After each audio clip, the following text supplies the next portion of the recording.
안녕하세요. 오늘도 주님 안에서 믿음으로 꽉 찬 알곡이 되기 위해 성경 묵상의 시간을 허락하신 하나님께 감사와 영광을 올려드립니다.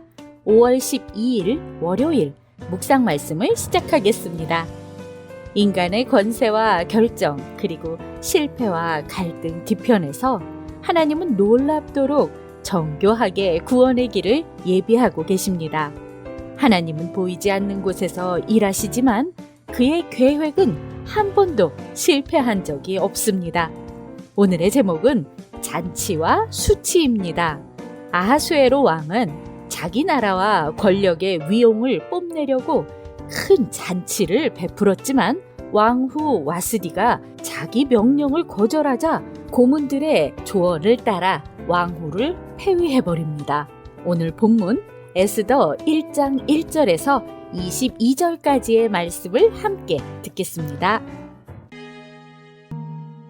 이 일은 아하수에로 왕 때에 있었던 일이니 아하수에로는 인도로부터 구스까지 127지방을 다스리는 왕이라. 당시에 아하수에로 왕이 수산궁에서 즉위하고 왕위에 있은 지 제3년에 그의 모든 지방관과 신하들을 위하여 잔치를 베푸니 바사와 메대의 장수와 각 지방의 귀족과 지방관들이 다 왕 앞에 있는지라. 왕이 여러 날 곧 180일 동안에 그의 영화로운 나라의 부함과 위엄의 혁혁함을 나타내니라. 이 날이 지남에 왕이 또 도성수산에 있는 귀천간의 백성을 위하여 왕궁 후원들에서 7일 동안 잔치를 베풀세 백색, 녹색, 청색 휘장을 자색 가는 배줄로 대리석 기둥 은고리에 매고 금과 은으로 만든 걸상을 화반석, 백석, 운모석, 흑석을 깐 땅에 진설하고 금잔으로 마시게 하니 잔의 모양이 각기 다르고 왕이 풍부하였으므로 어주가 한이 없으며 마시는 것도 법도가 있어 사람으로 억지로 하지 않게 하니 이는 왕이 모든 국내 관리에게 명령하여 각 사람이 마음대로 하게 함이더라. 왕후 와스디도 아하수에로 왕궁에서 여인들을 위하여 잔치를 베푸니라.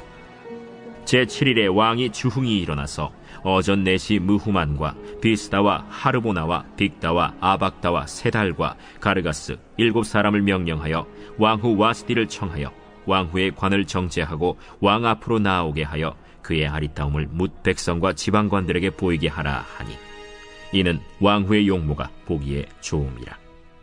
그러나 왕후 와스디는 내시가 전하는 왕명을 따르기를 싫어하니 왕이 진노하여 마음속이 불붙는 듯 하더라. 왕이 사례를 아는 현자들에게 묻되 왕이 규례와 법률을 아는 자에게 묻는 전례가 있는데 그때 왕에게 가까이하여 왕의 기색을 살피며 나라 첫자리에 앉은 자는 바사와 메대의 7지방관 곧 가르스나와 세달과 아드마다와 다시스와 메레스와 마르스나와 무무간이라. 왕후 와스디가 내시가 전하는 아하수에로 왕의 명령을 따르지 아니하니 규례대로 하면 어떻게 처치할까? 무무간이 왕과 지방관 앞에서 대답하여 이르되 왕후 와스디가 왕에게만 잘못했을 뿐 아니라 아하수에로 왕의 각 지방의 관리들과 뭇 백성에게도 잘못하였나이다. 아하수에로 왕이 명령하여 왕후 와스디를 청하여도 오지 아니하였다 하는 왕후의 행위의 소문이 모든 여인들에게 전파되면 그들도 그들의 남편을 멸시할 것인즉 오늘이라도 바사와 메대의 귀부인들이 왕후의 행위를 듣고 왕의 모든 지방관들에게 그렇게 말하리니 멸시와 분노가 많이 일어나리이다. 왕이 만일 좋게 여기실진데 와스디가 다시는 왕 앞에 오지 못하게 하는 조서를 내리되 바사와 메대의 법률에 기록하여 변개함이 없게 하고 그 왕후의 자리를 그보다 나은 사람에게 주소서. 왕의 조서가 이 광대한 전국에 반포되면 귀천을 막론하고 모든 여인들이 그들의 남편을 존경하리이다. 왕과 지방관들이 그 말을 옳게 여긴지라.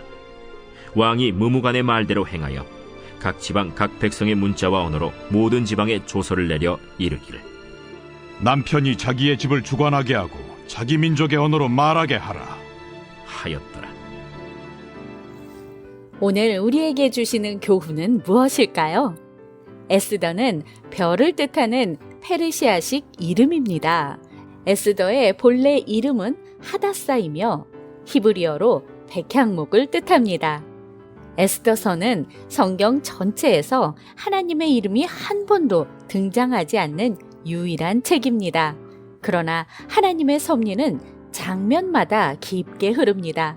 이야기 중심 인물인 에스더는 포로 시대에 태어난 유다인 여성으로 고아가 되어 사촌 모르드게에게 양육받습니다.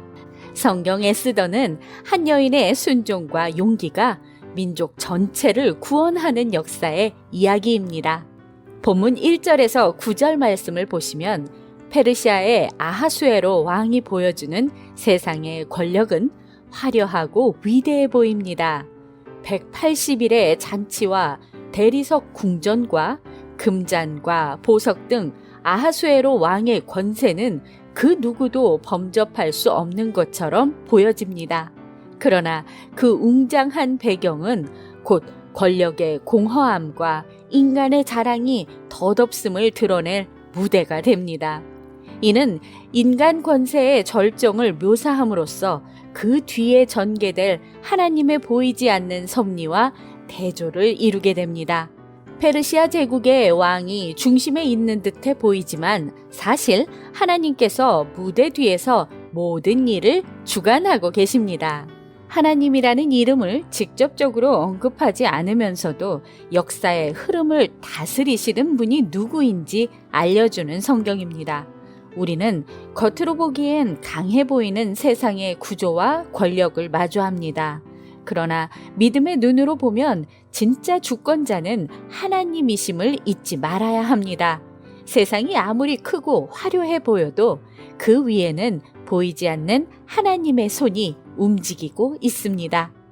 10절에서 22절 말씀을 보시면 왕은 왕후의 아름다움을 백성과 지방 관리들에게 보여주기 원했으나 왕후 와스디는 이를 거절합니다. 이 사건은 단순한 불순종 이상의 상징성을 갖게 됩니다. 와스디의 거절은 왕의 분노를 부르고 이야기는 급격히 긴장됩니다. 와스디의 거절 이후 남성 권위를 지키기 위한 조서가 선포됩니다. 페르시아 제국의 힘은 여인의 거절 하나에 동요되고 사람들은 권위의 균열을 막기 위해 급히 명령을 내립니다. 권세란 참으로 연약한 것입니다.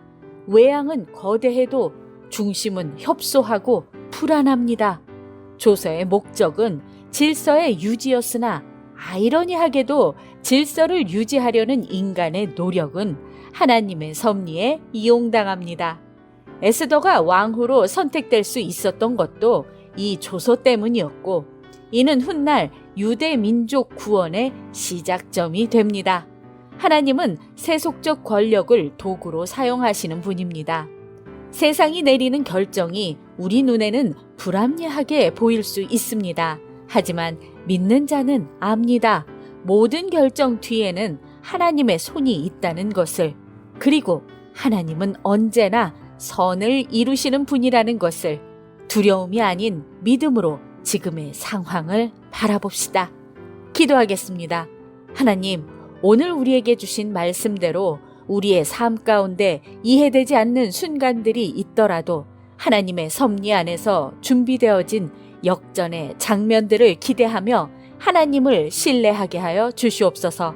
예수 그리스도의 이름으로 기도드립니다. 아멘. 아하수에로 왕의 잔치는 끝났지만 하나님의 본격적인 스토리는 이제 시작입니다. 왕은 술에 취해 있지만 하나님의 계획은 진행 중이며 아름다움의 대명사인 와스디는 퇴장하지만 하나님의 또 다른 주연인 에스더는 준비 중입니다. 우리의 삶이 산만하고 어수선하고 답답하게 진행 중이라도 걱정하지 맙시다. 아직 인생의 2막은 시작도 안 했습니다. 하나님의 큐시트 앞에 우리는 믿음의 대본을 들고 준비된 자가 되어 하나님의 큐사인을 기다리며 오늘도 광야 같은 세상에서 하나님의 말씀으로 승리합시다. 저는 내일 다시 찾아뵙겠습니다.